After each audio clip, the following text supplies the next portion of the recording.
If you clicked on this episode, you're probably in your early 20s and going through some kind of major life change. Maybe you're navigating a new chapter, or maybe you just want to reinvent yourself. Or maybe you're just one of my very supportive friends or family. Hi, guys. I'm Jenna, and welcome to 20s Confidential, the go to podcast for 20 somethings navigating self love, growth, and just enough chaos. One thing about our 20s is that it's full of constant changes, and that's just something that we have to accept about this stage in our life. And as soon as we can embrace this and kind of accept that things are constantly going to be changing, that's when we can fully step into our lives and work on becoming the person that we want to be. So I started this podcast because, first of all, it's something that I always wanted to do. It's kind of been on my bucket list for a while, but I didn't really know what I wanted my voice to be. And if I'm being completely honest, I still don't really know, but I think that's something that just comes with time. Sometimes I think you just have to start something and just take it one step at a time and stop expecting things to be so perfect right off the bat, because it's honestly really unrealistic and it keeps you from starting a lot of things. Because if you're too much of a perfectionist, then I feel like that kind of keeps you stuck sometimes. So sometimes you really just have to take the leap and take that first step and then trust yourself that you're going to figure it out. And that's a lot of what our 20s are.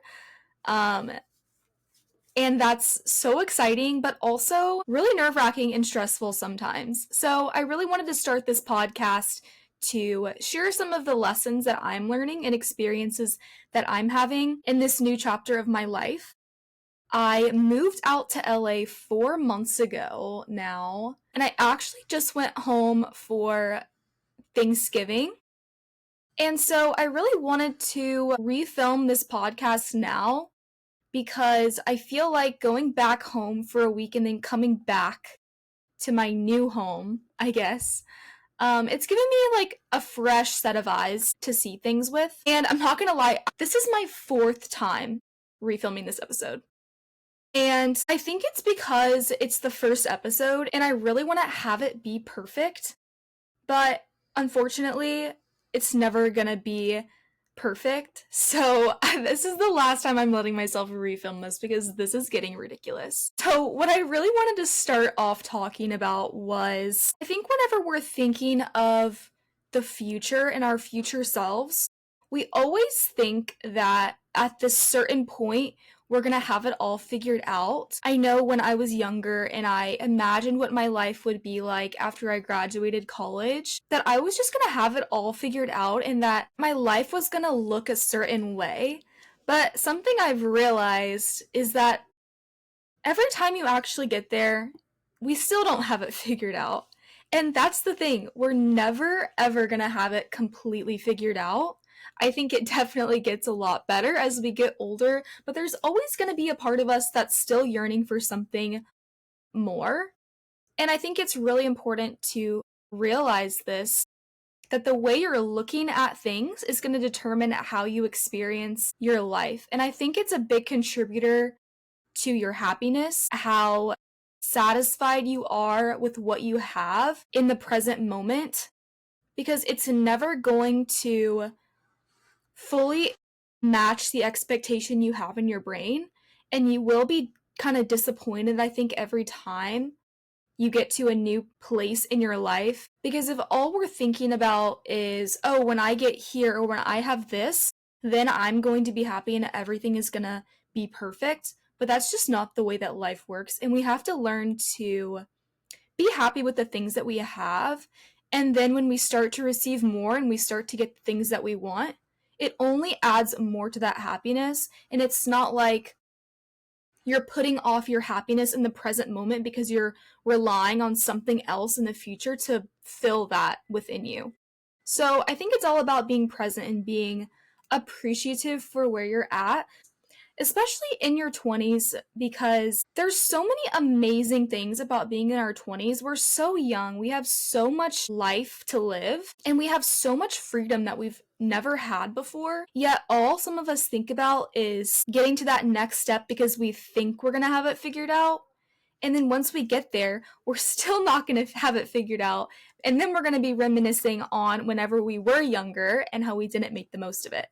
So I think it's really important to look at it with that perspective and kind of just embrace the good and the bad of being in our 20s. I think that's what I really want to go into this podcast with, is just embracing all of it and appreciating the fact that this is the time in our lives where we can be 100% selfish. We have the freedom to do whatever we want with our lives, and we have little to no obligations except to ourselves. And that is so freeing. And if we look at it like that, basically our life is a blank slate, and we can do whatever we want with it.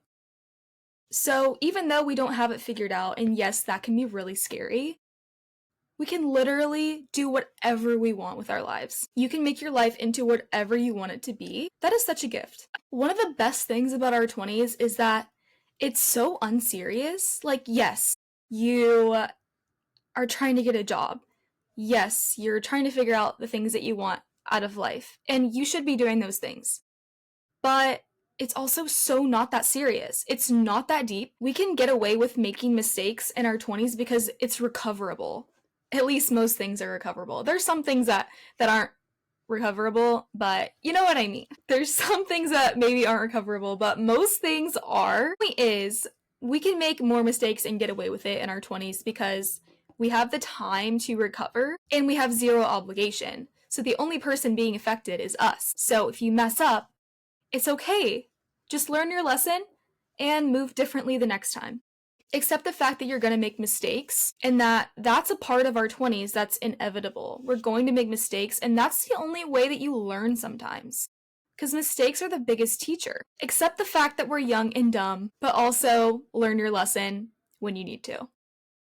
Okay, so I moved out to LA about 4 months ago, and up until this point, this was as far as I really thought out my life. I was like, oh, I'm gonna go to California. Nothing after that. No idea. So I'm just here, and I'm trying to figure out what to do with myself. So I decided to go to grad school at USC, which I remember back in high school I wanted to go to this school. But my parents really wanted me to stay in Texas. California just seemed really far. But anyways, I ended up going to TCU for undergrad. Now I'm in California. I'm in grad school. Go Trojans. Yeah, I feel like the adjustment from going from undergrad into grad school is totally different. I'm not super involved with like the college stuff anymore. I live far away. I live in Santa Monica. It's already so out of the way. I got my fill in undergrad. I definitely got my fill. I'm good. And because I live so far also, it's been a lot different making friends. It's definitely a lot different than undergrad. So I think one of the hard things about graduating college and moving into that next chapter, I guess post-grad, a lot of you probably moved to new cities like me, and you're kind of starting over making your everyday friends and stuff. We all have our close friends from college that we'll stay close with, but the thing is, like, now everyone is kind of spread out and dispersed. So some of those friendships might fizzle out, which is the way it is, unfortunately. But also, you just have to put in more effort with the people that you do want to stay close with because you're probably a lot further away from each other. You're also trying to navigate making new friendships in a new city. So one of the ways that I started to make friends was through mutual friends out in LA. And I know probably some of you moved to a new city where you literally don't know anyone. I didn't really know anyone, but I had mutual friends. So that kind of helped. Another way that I started to make friends was I found a roommate on a Facebook group. Super random, but it actually worked out really well. Go on Facebook and join like different Facebook groups. I would recommend the ones that you have to get approved. So there's people that like oversee the Facebook group, so not everyone can join. You definitely want to join those because I feel like it could be a little bit sketchy. But I got really lucky, found a great roommate, and then that's how I kind of started meeting other people too through my roommate, which was nice. Another kind of unconventional way that I made a couple of friends is on this app called Bumble BFF. So it's essentially a dating app, but for friends. And I have made a couple of friends on there. It's really big in LA. I'm not sure about other cities, but just throwing out some ideas there of how I kind of made friends. I think the biggest thing about making friends is in your mindset. If you believe that it will be hard for you to make friends and you kind of have a negative attitude about it and you think it's going to be really hard for you, maybe you're an introvert, you don't really like to talk to people that you don't know. If you think it's going to be hard for you, it will be. And that is the unfortunate truth. I think this can also be tied into so many things. It's the way that you look at it. If you're looking at it from that lens, that is what is going to be reflected back to you. And you're going to close yourself off from all those friendships that might be right in front of you, and you're just not thinking about it in the right way.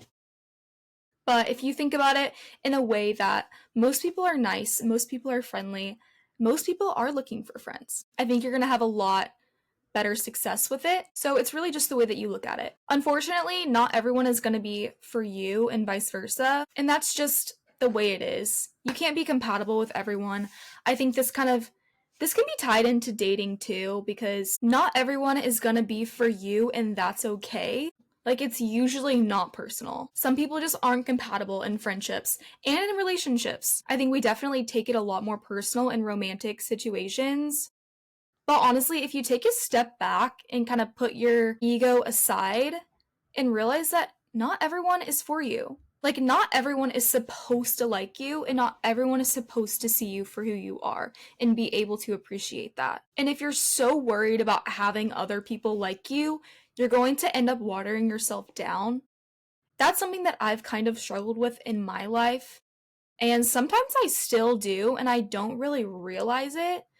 But if you're so focused on getting someone to like you, whether it's a friend or a potential romantic interest, if you care what people think about you too much, you end up kind of watering yourself down and not staying authentic to who you are. Unfortunately, I think that repels people away from you, because if you're not solidified in who you are and proud of that, I think that it can be a little bit off-putting for people. So not only are you watering yourself down to get people to like you, it actually makes people like you even less. So it's better to just show up authentically and stay true to yourself, and the right people are going to be able to see you, and you're going to be so much more magnetic for the right people, and that's what's important at the end of the day. And I think one of the lessons that we kind of learn as we get older is that it's better to have quality friendships than a bunch of acquaintances that don't really truly appreciate you or love you for who you are. So yeah, a big thing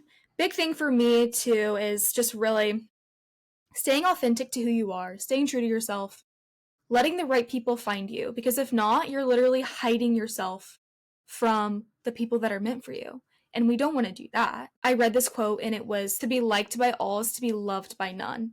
And I don't know about you, but I would rather be loved by the right people than just liked and accepted by people that don't really see me. So we'll leave it at that. Next, I want to talk about dating in early adulthood. I think everyone is different here, but I'm going to share my thoughts on this topic and kind of where I have seen myself going wrong, and also the mindset that I think is really important to have while we're in our early 20s figuring out what we want, trying to navigate the dating scene, especially in a new place, and also getting over the expectations that we have for ourselves and also the expectations that other people have for us.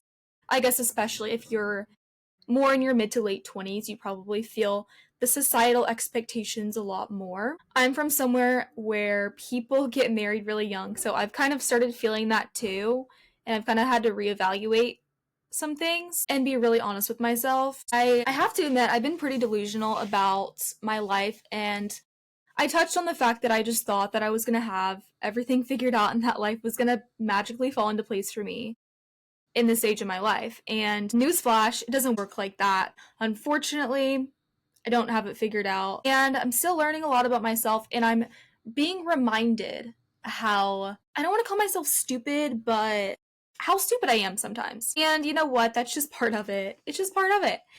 Especially whenever you are a girl, definitely.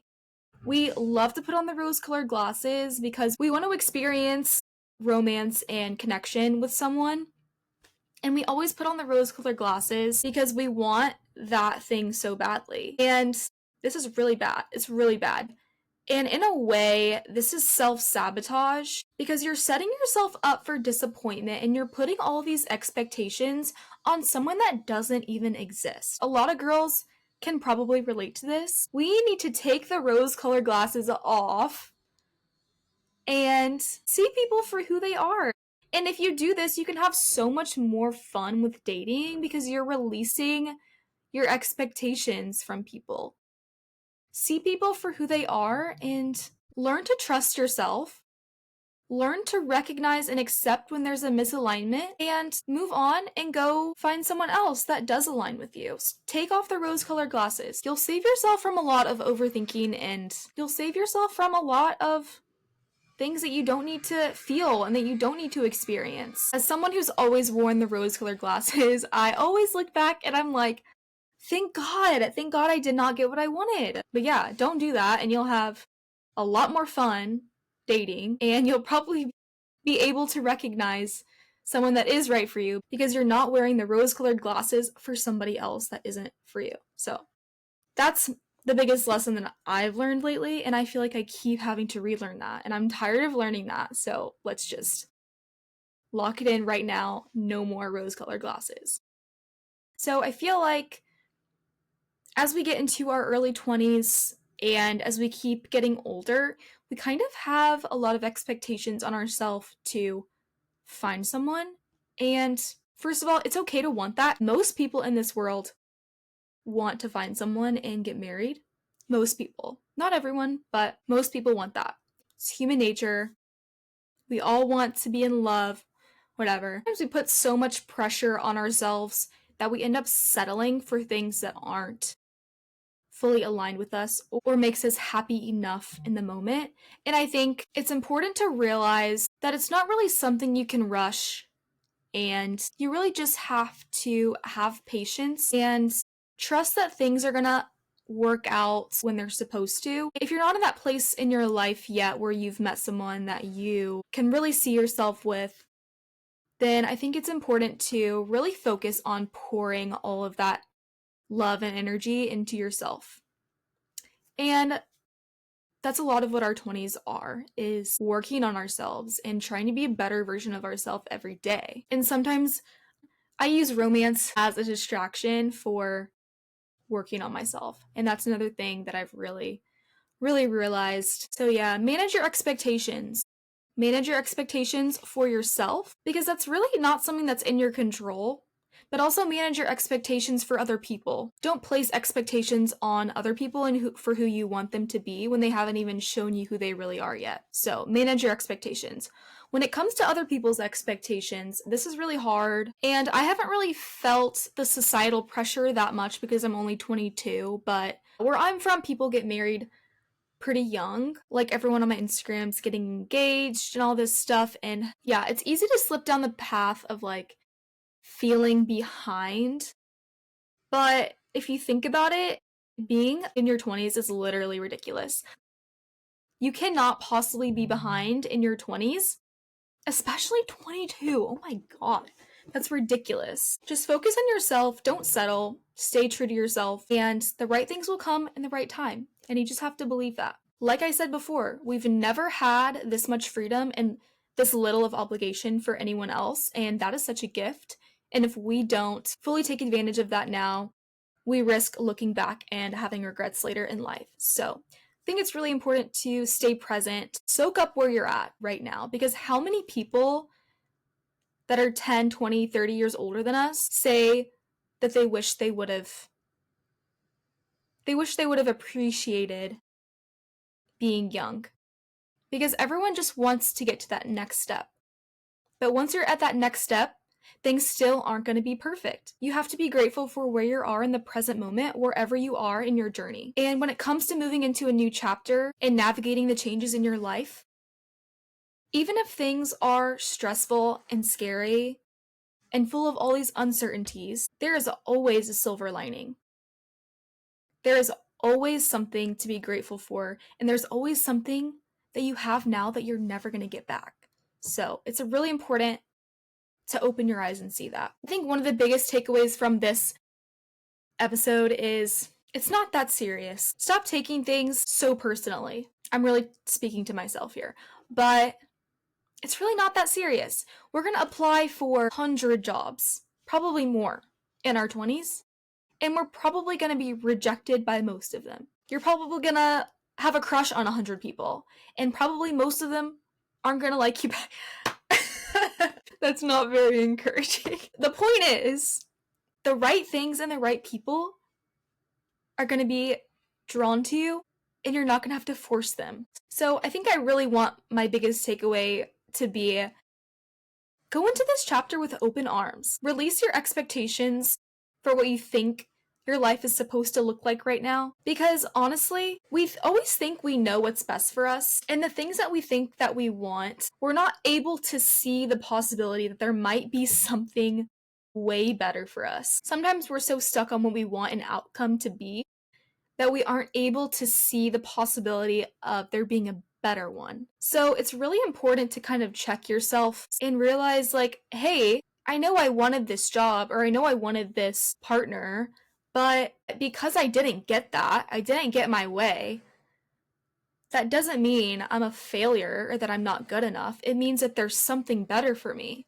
And I have the space now to be able to receive that. So every time something doesn't work out, no matter what it is, just realize that if you're not holding on to the wrong things and the wrong outcomes, you have all of the space in your life to accept better things and things that truly are meant for you. So I'll end it with that. Guys, I have a job interview after this. I'm really nervous, but like I just said, if it doesn't work out, there's going to be something better that comes along. So with that, thanks so much for listening to 20s Confidential. Follow me on TikTok and Instagram if you haven't already. I'm so grateful to be here. Just know we're all in it together. We're all lost and confused. But at the end of the day, it's really all about embracing the chaos. So here's to growing, glowing, and embracing the chaos of our 20s.